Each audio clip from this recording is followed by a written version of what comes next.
అదే RTV app వార్తల్ని క్షణాల్లో చదివే అవకాశం ఉంటుంది. ఒక న్యూస్ పేపర్, ఒక టెలివిజన్ ఛానల్ మీ చేతుల్లో ఎప్పుడూ ఉంటాయి. కాంగ్రెస్ పార్టీలో అంతర్మదనం మొదలైంది.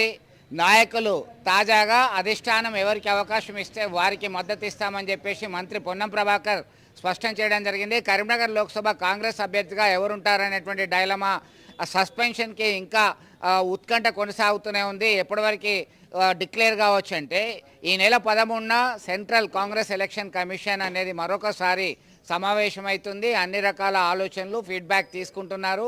ఇటు నేతలు కార్యకర్తలతో మాట్లాడుతున్నారు.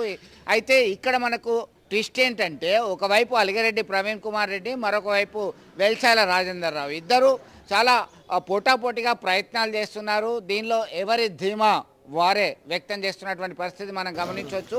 చాలా తక్కువ టైం ఉంది, ఎందుకంటే మే 13వ తేదీన లోక్సభ ఎన్నికల ప్రక్రియ అనేది ఉంటుంది, పోలింగ్ ఉంటుంది. ఆ పోలింగ్కి ముందే 48 గంటల ముందే కాంపెయినింగ్ కూడా స్టాప్ చేస్తుంది ఎలక్షన్ కమిషన్ నామ్స్ ప్రకారం. మరో వారం రోజుల్లో నామినేషన్ ప్రక్రియ మొదలవుతుంది. ఈ క్రమంలో ఇప్పటికి ఇంకా డిక్లేర్ కాలేదు. లోక్సభ పరిధిలో 7 అసెంబ్లీ సెగ్మెంట్ తిరగాలి.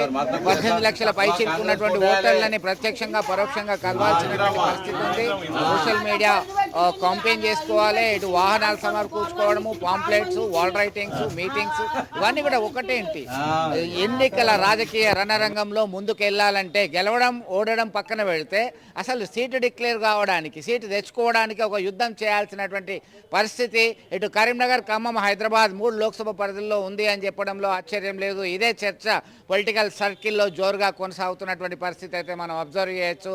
మొత్తం చూద్దాం ఏ అనాలిసిస్ ప్రకారం, ఏ అంచనా ప్రకారం ఎవరికి టికెట్ ఇస్తారు, ఎవరిని అధిష్టానం కరీంనగర్ లోక్సభ పరిధిలో అభ్యర్థిగా బరిలో దించుతుంది అనేది ఉత్కంఠ అయితే ఇంకా కొనసాగుతూనే ఉంది.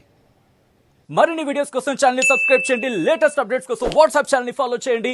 అండ్ లింక్ డిస్క్రిప్షన్ లో ఉంది.